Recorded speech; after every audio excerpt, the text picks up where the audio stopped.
पवित्र स्नान या पाखंड, पेरियार की गहराई से पड़ताल। नमस्कार, जय भीम दोस्तों, स्वागत है आपका ARDM स्टोरी चैनल पर। जैसा कि आप जानते हैं कि भारत एक ऐसा देश है जहां आस्था और परंपराएं समाज की नींव मानी जाती हैं। गंगा नदी को भारत में पवित्र माना गया है और सदियों से यह विश्वास है कि इसमें स्नान करने से पाप धुल जाते हैं। हर साल करोड़ों लोग इस विश्वास के साथ गंगा में डुबकी लगाते हैं।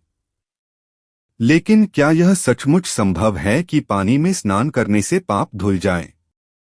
क्या गंगा स्नान केवल एक धार्मिक आस्था है या इसमें कोई वैज्ञानिक आधार भी है? इस सवाल पर अगर किसी ने गहराई से सोचा तो वो थे EV रामासामी पेरियार।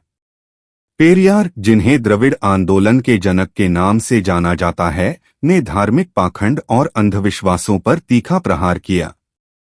उनका मानना था कि मानवता और समाज सुधार धर्म से कहीं ज्यादा महत्वपूर्ण हैं। आज के इस वीडियो में हम पेरियार की विचारधारा के माध्यम से गंगा स्नान और पाप धुलने की धारणा की गहराई से पड़ताल करेंगे। तो बने रहिए हमारे साथ, क्योंकि यह चर्चा आपकी सोच को एक नई दिशा दे सकती है। सेगमेंट 1, पेरियार का परिचय। EV रामासामी पेरियार का जन्म 17 सितंबर 1879 को तमिलनाडु के एक परंपरावादी हिंदू परिवार में हुआ था। लेकिन जैसे जैसे उन्होंने समाज को गहराई से देखा, उनके मन में धार्मिक रीति रिवाजों और जातिगत भेदभाव को लेकर सवाल उठने लगे। उन्होंने महसूस किया कि धर्म को एक औजार की तरह इस्तेमाल कर समाज के निचले तबके का शोषण किया जा रहा है। पेरियार ने द्रविड़ आंदोलन की शुरुआत की, जो न केवल सामाजिक समानता की वकालत करता था, बल्कि धार्मिक पाखंड और अंधविश्वासों के खिलाफ एक क्रांति का प्रतीक था। उनका उद्देश्य समाज को वैज्ञानिक सोच और तर्क के आधार पर जागरूक करना था। गंगा स्नान जैसे कर्मकांड उनके लिए केवल धर्म का एक साधन थे, जो लोगों को वास्तविक समस्याओं से भटकाते थे। सेगमेंट 2, गंगा स्नान और पाप धुलने की धारणा। गंगा नदी को हिंदू धर्म में मां का दर्जा दिया गया है। यह विश्वास किया जाता है कि गंगा में स्नान करने से जन्म जन्मांतर के पाप धुल जाते हैं। इस धारणा के पीछे पौराणिक कथाएं भी हैं। कहा जाता है कि राजा भागीरथ के तप से प्रसन्न होकर गंगा स्वर्ग से पृथ्वी पर आईं। लेकिन पेरियार ने इन धार्मिक मान्यताओं को सामाजिक और तार्किक दृष्टिकोण से चुनौती दी। उनका कहना था कि अगर केवल गंगा में स्नान करने से पाप धुल सकते हैं, तो अपराध और अनैतिकता को क्यों रोका जाए? क्या समाज में नैतिकता और इंसानियत का कोई महत्व नहीं है? गंगा में डुबकी लगाने से पाप धुलने की धारणा को पेरियार ने पाखंड करार दिया। पेरियार के विचार में यह सोच इंसानों को उनके कर्मों से भागने का एक आसान बहाना देती है।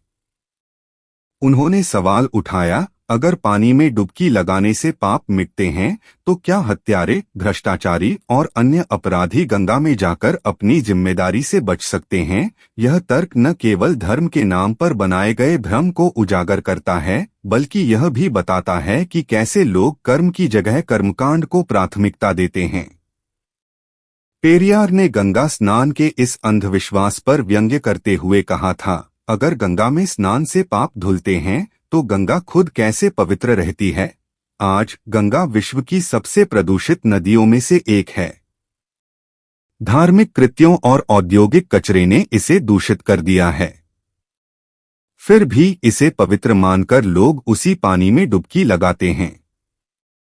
क्या यह धारणा किसी वैज्ञानिक या तार्किक आधार पर टिकी है? पेरियार का मानना था कि यह पूरी प्रक्रिया केवल धर्मगुरुओं और पुरोहितों द्वारा बनाई गई है, ताकि समाज का ध्यान वास्तविक मुद्दों जैसे कि शिक्षा, जातिवाद और महिला अधिकार से भटकाया जा सके।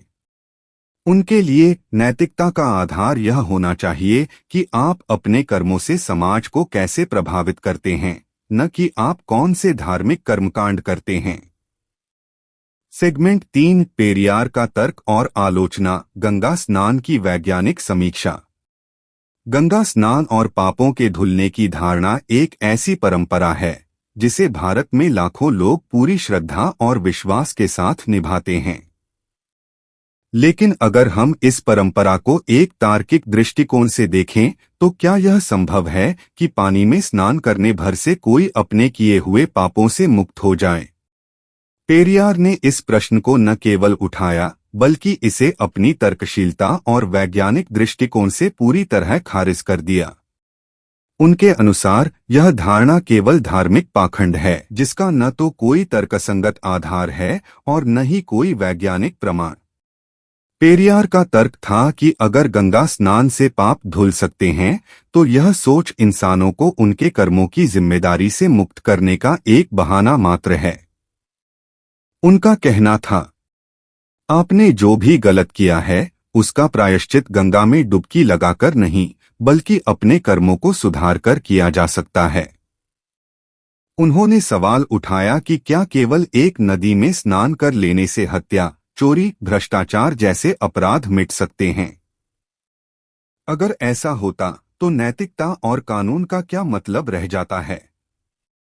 यह विचार समाज में असंवेदनशीलता और गैरजिम्मेदारी को बढ़ावा देता है। सेगमेंट 4 धर्म और समाज सुधार के बीच का संघर्ष।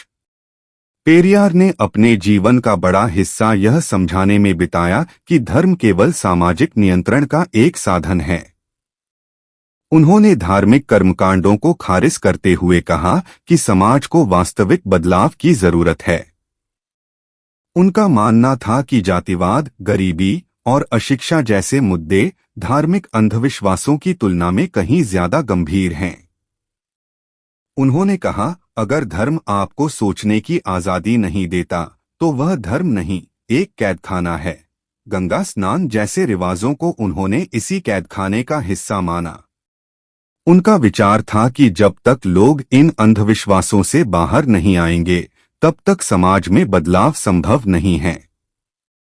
सेगमेंट 5 आज के समाज में पेरियार के विचारों की प्रासंगिकता। आज 21वीं सदी में भी हम पेरियार के विचारों को अनदेखा नहीं कर सकते। गंगा जैसी नदियों को धार्मिक आस्था का केंद्र बनाकर हम उनके प्रदूषण और सामाजिक महत्व को नजरअंदाज कर रहे हैं। हमारे लिए यह सोचना जरूरी है कि क्या धर्म हमें नैतिक और इंसान बना रहा है या केवल कर्मकांडों में उलझाकर हमारी जिम्मेदारियों से दूर कर रहा है। पेरियार का संदेश आज भी उतना ही प्रासंगिक है। तर्क करो, सवाल उठाओ और इंसानियत को प्राथमिकता दो। निष्कर्ष, पेरियार का जीवन और उनके विचार हमें सिखाते हैं कि समाज का विकास तभी संभव है जब हम तर्कशील बने और अंधविश्वासों को पीछे छोड़ दें।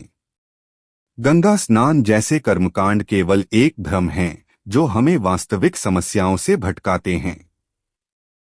तो अगली बार जब आप किसी परंपरा का पालन करें तो उससे जुड़े सवाल जरूर उठाएं, क्योंकि समाज की प्रगति का पहला कदम है सोचना और समझना। आज के इस वीडियो का उद्देश्य केवल आपके मन में सवाल पैदा करना था। आप क्या सोचते हैं? क्या गंगा में स्नान से पाप धुल सकते हैं या यह केवल एक पाखंड है? अपनी राय हमें कमेंट में जरूर बताइए। और अगर यह वीडियो आपको पसंद आया हो तो इसे लाइक करें, शेयर करें और हमारे चैनल ARDM स्टोरी को सब्सक्राइब करें। हम मिलेंगे अगली बार एक और महत्वपूर्ण और दिलचस्प विषय के साथ। धन्यवाद।